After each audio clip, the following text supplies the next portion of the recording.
hari ini saya menindaklanjuti bahwa sesuai arahan Dewan Pers, saya sudah memverifikasi ke Dewan Pers bahwa data saya sebagai utama itu sudah terbukti oleh kartu yang ada ini sejak 2017 sampai sekarang masih terdaftar sebagai wartawan utama. Dan oleh karena itu, setelah saya berdiskusi dengan para kuasa hukum dan para pengacara di sini yang sudah senior dari saya dan tentunya memahami sekali pentingnya masalah ini, saya memutuskan untuk melaporkan Andi Aswan dan Irjan Laurentius Irjan Bu ke Polda Metro Jaya.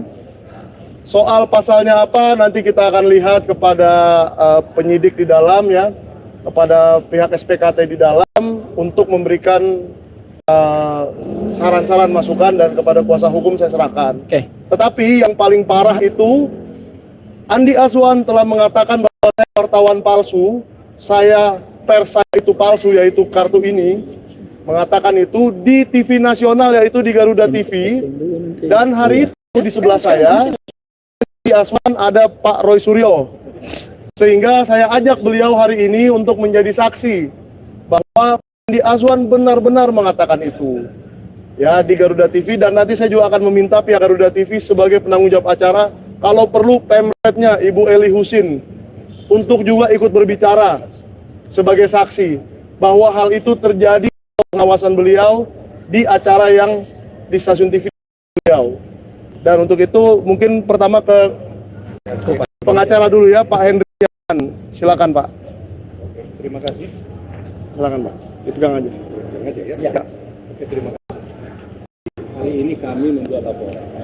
Kemungkinan ada mungkin pencemaran, di mana klien kami disebut oleh saudara Andi Aswan ya, sebagai wartawan gabungan. Sesuai dengan ini, legalitas wartawan klien kami adalah sah sebagai wartawan sejak 2017 dan terdaftar. Ya, jadi ini jelas perbuatan melawan hukum. Dan hari ini kami akan melaporkan ke pihak Polda Metro Jaya.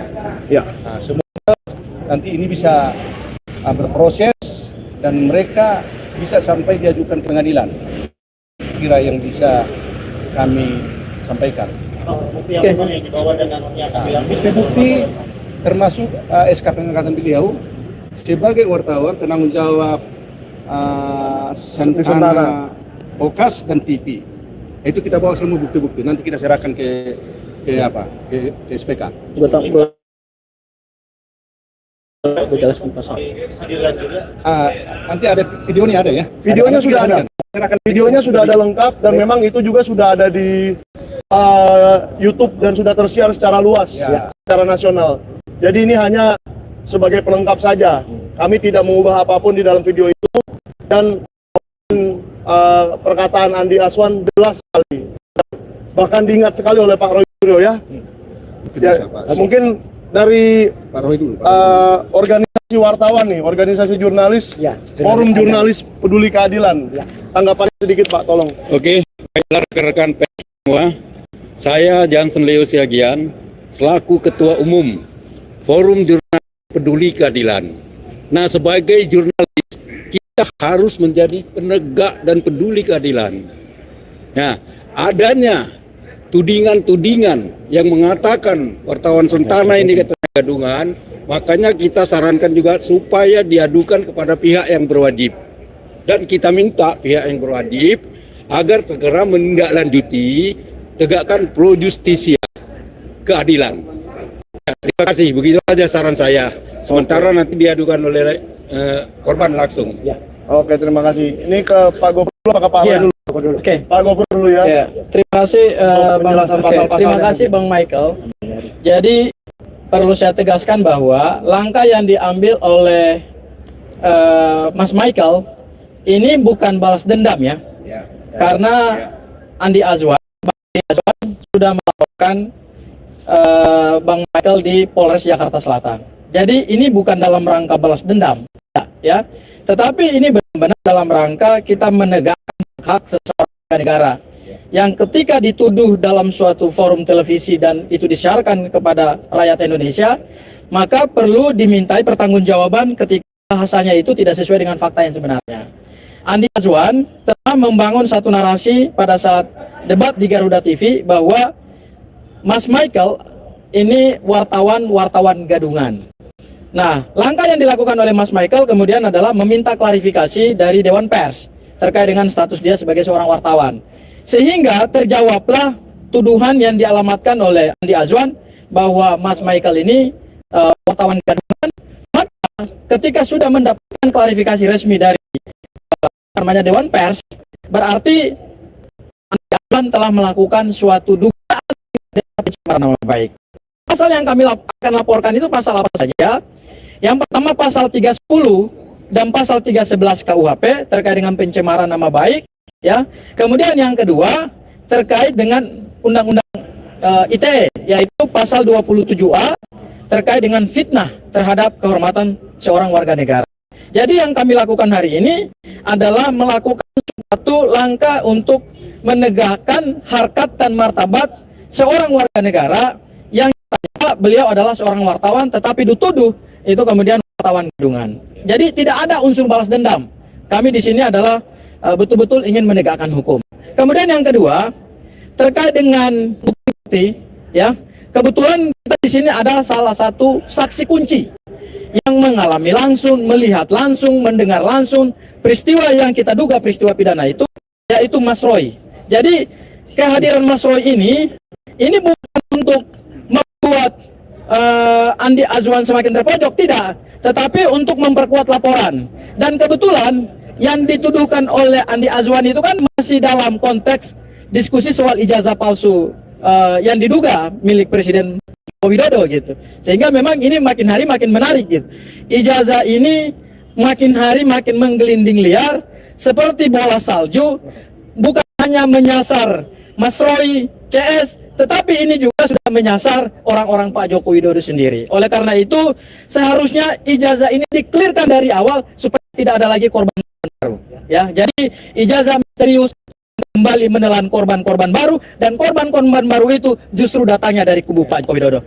Itu ya, Mas Michael ya. Saya serahkan buat Bang Rismo, Mas. Oh ya, silakan tambahkan.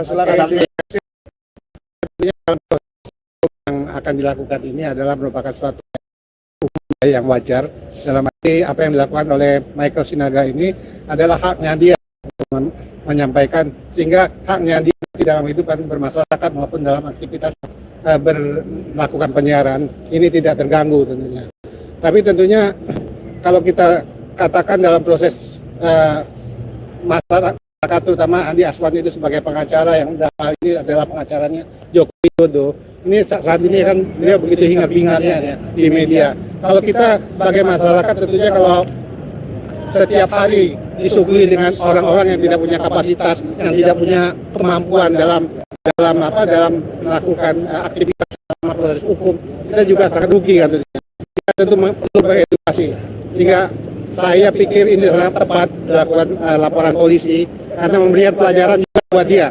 Karena memang banyak intermul ini memang sangat tidak layak untuk muncul dalam pembelaan saudara Joko Widodo. Karena memang mereka hanya mengandalkan narasi kertak, walaupun mungkin dan pada kenyataannya seperti ini, mereka melakukan ucapan-ucapan yang tidak pantas seperti yang disampaikan tadi. Mereka mengatakan kalau yang bersangkutan adalah bukan orang pers.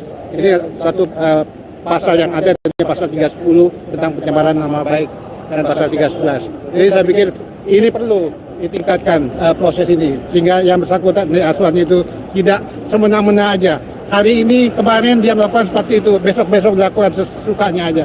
Saya pikir juga bukan hanya sebatas apa yang dilaporkan oleh saudara Michael. Mungkin ada proses hukum lain yang mungkin akan juga muncul untuk dilaporkan kepada polisi terhadap apa yang dilakukan oleh Andi Azwan. Saya pikir ini perlu. Terima kasih. Sebentar. Aku mau tambahkan ya pasalnya ya. Jadi bagus. Jadi pasal yang akan kami lakukan ini pasal 310, pasal 311 KUHP, ancaman pidananya di bawah 5 tahun penjara. Kemudian juga 22 Undang-Undang ITE terkait dengan fitnah, dan ancaman pidana terberat, yaitu pasal 28 ayat 2, pasal 28 ayat 2 Undang-Undang ITE, ancaman pidana 8 tahun penjara, yaitu menghina suatu golongan. Nah, ini kan golongan profesi, yaitu wartawan. Profesi. Menghina profesi. Jadi 28 ayat 2 Undang-Undang ITE itu juga akan dilaporkan karena ancaman pidananya 8 tahun, dan kalau kemudian ditetapkan sebagai tersangka bisa dilakukan penahanan. Oke, terima kasih. Silakan Pak Roy sebagai saksi kunci. Ya. Jadi Assalamualaikum warahmatullahi wabarakatuh. Ya. Jadi hari ini saya juga ingin menegaskan status saya ya dalam kasus ini adalah sebagai saksi ya langsung, karena ini penting ya. Pelapor yaitu saudara Michael Benyamin Sinaga ada orang yang mendengar langsung pada saat itu. Jadi bukan pada kasus seperti yang saya alami. Orangnya hanya melihat di televisi, kemudian dia berusaha tahu ini tanggal berapa sampai tanggal. Saudara Michael dan saya mengalami sendiri itu pada hari Rabu tanggal 8 Oktober 2025 di lantai 5 salah satu gedung pertokoan di Jakarta Pusat yang ada di gedung Sarinah ya di Jalan Tamrin ya. Itu peristiwanya kira-kira di atas pukul 7:30 ya, itu peristiwa terjadi. Masih adalah dia juga mengalami sendiri, jadi clear betul pasal 310 311 ya, bukan seperti sebelah sono ya yang tidak melihat langsung, mendengar langsung, hanya mengalami masukan dari orang-orang lain. Saudara Mike mendengar, dan saya selaku saksi, saya melihat dengan mata kepala sendiri, jadi betul saya ada di situ, dan ada 2 orang yang memang dilaporkan berada di situ.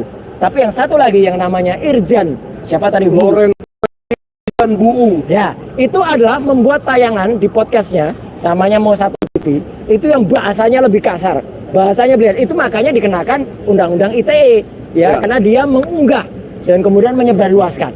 Ya, itu jelas. Pasal yang tadi disampaikan oleh Pak Gafsur Haji adalah jelas betul. Pasal yang dia menghina 27 dan 28 itu clear banget ya gitu. Kalau yang 310 311 saya mendengar langsung, saya bisa menjadi saksi, dan nanti kalau untuk menilai tayangan yang ITE itu, tayangan podcast itu nanti akan pasti ada ahli ITE, ada ahli bahasa dan lain sebagainya. Jadi jelas betul bahwa apa yang mereka lakukan itu sungguh-sungguh sebuah hal yang masuk pada pasal-pasal di dalam Kitab Undang-Undang Hukum Pidana kita, dan juga masuk dalam Undang-Undang Informasi dan Transaksi Elektronik. Saya support betul Mas Michael Benyamin Sinaga dan juga teman-teman lawyer yang membersamai. Terima kasih. Saya tambah sedikit ya. Menjelaskan tentang tayangan yang ada di Mosato TV itu yang diunggah oleh Laurentius Irjan Buung. Irjan memanipulasi kalau menurut saya ya, mempergunakan website resmi Dewan Pers, yaitu lembaga yang diakui oleh negara, dengan cara yang manipulatif, sehingga dia menarasikan nama saya tidak ada di Dewan Pers. Nah, dia sengaja menuliskan nama saya dengan dan menertawakan sehingga terciptalah narasi bahwa saya bukan wartawan. Nah, penggunaan website Dewan Pers yang sebenarnya tidak begitu, dan apabila kita cek sendiri ke Dewan Pers akan ada nama saya.